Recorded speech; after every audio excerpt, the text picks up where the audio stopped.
The metamorphosis of Nyesom Wike from political monolith to treacherous liability by Rita Umeh. they don't write a very bad article here for Wike.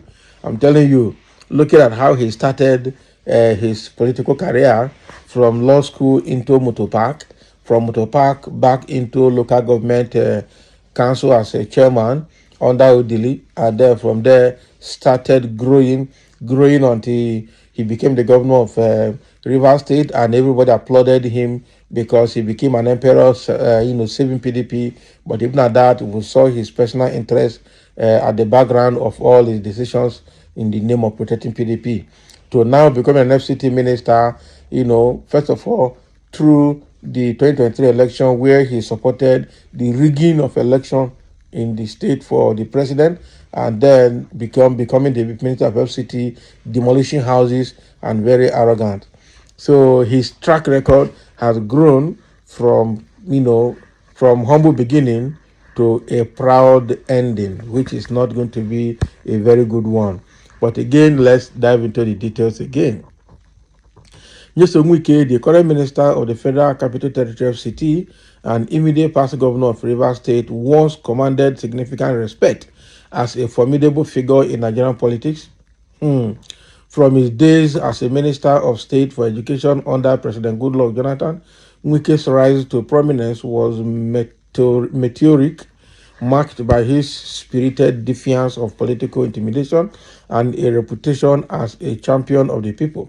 However, in dramatic reversal, Wike now finds himself estranged from the very principles that defined his earlier political career: integrity, dignity, and service to the common good. The rise of a political maverick. Wike's ascension to the governorship of Rivers State in 2015 was no small feat.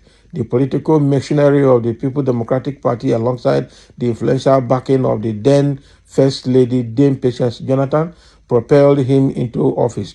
Now, this victory came at a critical time when the opposition, led by his predecessor Rotimi Amechi, defected to the newly formed All Progressive Congress APC.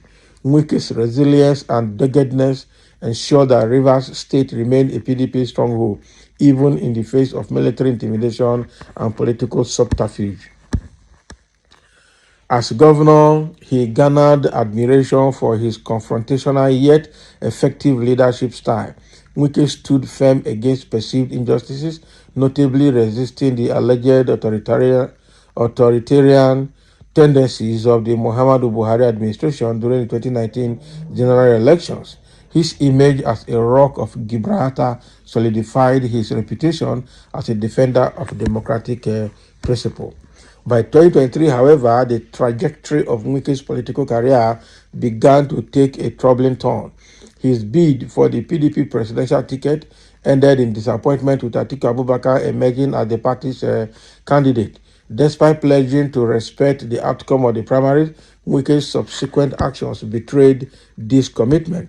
Rather than supporting the PDP, he openly worked against the party, diverting the resources and influence of Rivers State to bolster Bola Tinubu's presidential campaign.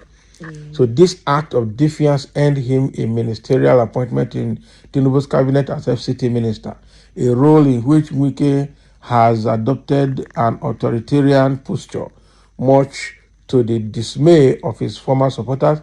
Allegations of land seizures, targeting the less privileged, favoritism in the land allocations, and controversial policies have cast him in an unflattering light. So the man once celebrated as a defender of the common man is now seen as an oppressor, wielding power to enrich the elite while disregarding the plight of ordinary citizens, undermining governance and the PDP.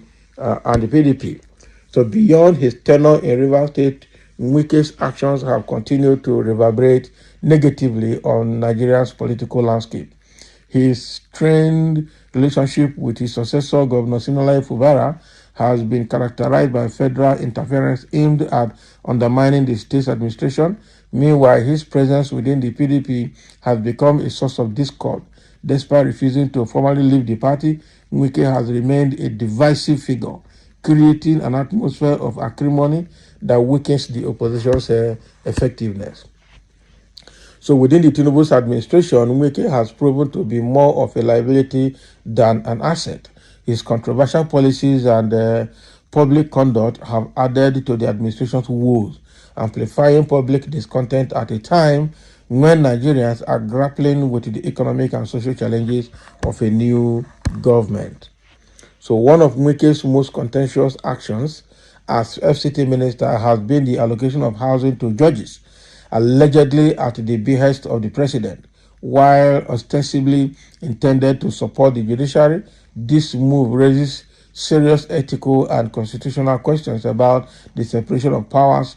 Critics argue that such gifts compromise judicial independence, echoing concerns raised during Wike's tenure as governor when he was accused of using similar tactics to co-opt the judiciary in Rivers State.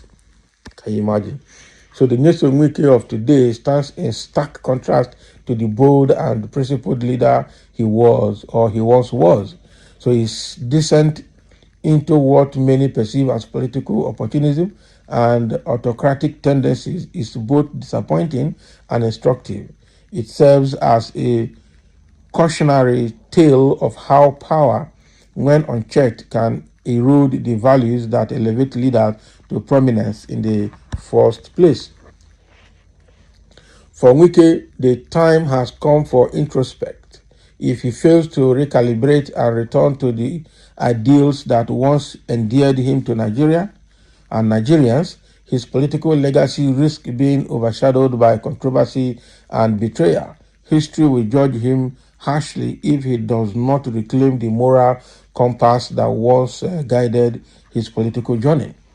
His name, the name of this writer is Dickon Darlington Okpebolo, who is a journalist, has written. Can you imagine? Now, wow.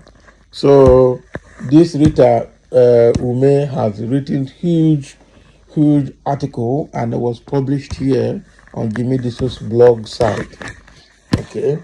So now it is a brief summary of this man's character, complete his own character as a person, which is actually a very, very bad one, a very bad descent.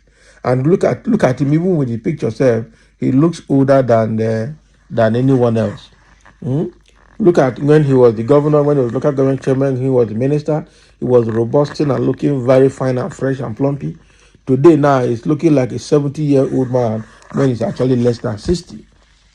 Now for what is happening, I'm telling you, now the thing is somehow, I just can't believe what I'm seeing.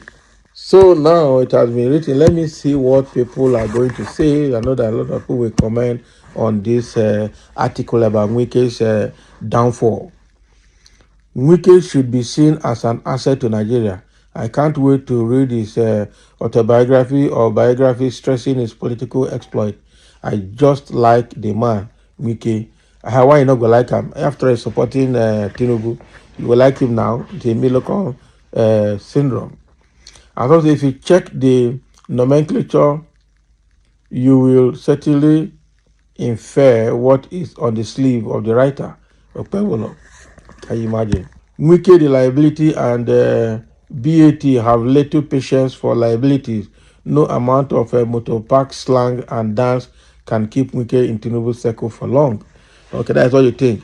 Is Wike and Tinubu who is even better than the other? That is the question. The one is just older than the other by age, in character and ways of doing things and pedigree. They are beginning to align properly. And also, this writer should go and face his or her problem for the person didn't know what to write. How can you compare these two photographs? How old was he as at that time to compare to this present age? If you don't know what to write, go and kill yourself and allow our leader, His Excellency Wike, to have peace. Can you imagine? These ones are the ones feeding from his pocket. So Wike is their real problem, left or right. Igbos go kill themselves with bitterness over Wike What a tribe. Can you imagine? This one, another bad person. Atiku and PDP brought the bad boy side of Wike. The truth is always bitter, of course. If you don't talk about Wike, you are not a human being. So carry on. Can you imagine? The people have written, the way Wike is doing things, I'm telling you, I don't understand where he belongs, but I think he's becoming notorious in the way he's doing things, and that is why all of these things are coming to him.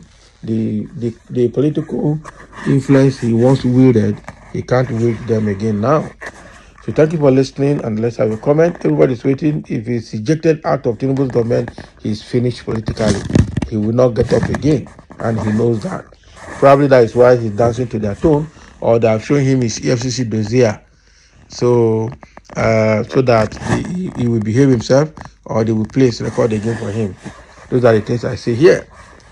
So thank you for listening. Let's have a comment over this article against Wike.